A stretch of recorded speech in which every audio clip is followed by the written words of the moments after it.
Hey everyone! Hey everyone, it's Bridget here from Bridget's Kitchen. Hope you're having a great day. Thought I would do a quick little live video. Thanks to a wonderful lady that I ran into today. I was doing a bit of shopping, I was out and about, and I ran into this very lovely lady named Lisa, and she stopped me in the supermarket and thanked me for my cookbook, which was really amazing. So it was so cool to hear from her and to get her raw feedback on what she thought of the cookbook, which was so cool.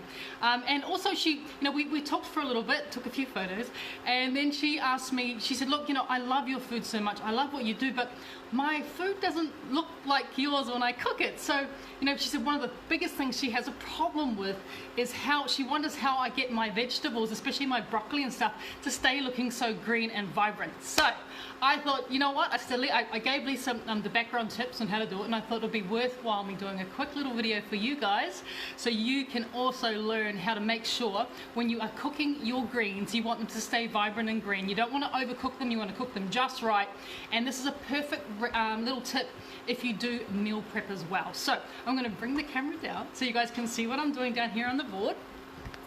And as you can see, I've got some, can you see it? Yeah, right there. I've got some broccolini here, and next to me I have a pot that you can see the steam coming off it, so it's actually boiling, come to a boil in my pot there. So I'm going to be just doing the broccolini because it's just all broccoli, whatever you want to do. It's the same idea no matter what vegetable you're using. So with the broccoli, I'm just going to prepare it by cutting off the stems. Now the first thing you would have noticed is that instead of me putting the broccoli into cold water and bringing it to the boil, I'm bringing the water to the boil separately, which is really, really important, because all you actually want to do is to drop the broccoli or the green asparagus or whatever it is into already boiling water. That's really, really important. But before I do that, I'm going to add my little secret weapon. This is what's going to help to keep it vibrant. You can see that's probably back to front. Baking soda or bicarb of soda. You literally just need a teaspoon of that to go into your boiling water, just a teaspoon. And what that's going to do is it's going to help to keep the vibrancy, the color in our vegetables well after they're cooked. So water is boiling, really important. I'm going to turn it right up so it continues to boil away from me. And what I'm going to do is I'm just going to drop the broccoli in there. And this is probably the biggest tip I can give you guys, is that when it comes to cooking vegetables, especially green vegetables, you don't want to have it cooking for too long, because literally what's going to happen when you have it cooking for too long is you're going to cook all the goodness out of it. So we only want to, in French term in the kitchen, we call this blanching. And blanching is done by plunging food into boiling water. And we're only going to do that for a really, really short amount of time.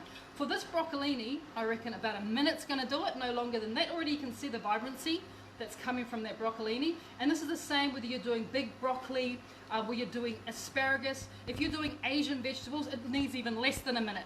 Asian vegetables only probably need, they probably need less than 30 seconds actually. So my water's bubbling away nicely there. Almost ready. Like literally, it's 40 seconds.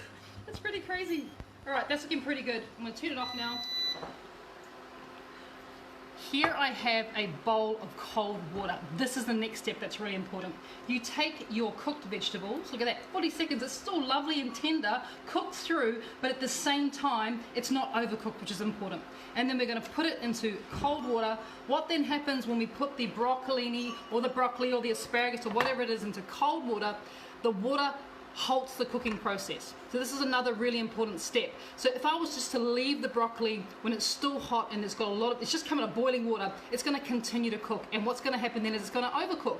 But once you take it out of the water, you plunge it into cold water, what then happens is the cooking process halts, it stops immediately, and what you are then left with is broccoli that is not overcooked. So when you are ready to eat, you could reheat this, you could stir fry this, you could add it to your meal prep ideas. All you would do then is just drain it, and you have the perfect cooked broccoli, and it's going to hold that wonderful color for you guys as well. It's not going to be all nasty after that. So there's my little tip. Hope that helps. Next time try it when you're cooking your vegetables. Give it a bit of a go. Remember, put it into boiling water. It only needs to be in there for a small amount of time. In fact, if it's still got a little bit of a bite to it, then that's good, right? You don't want mushy broccoli for sure.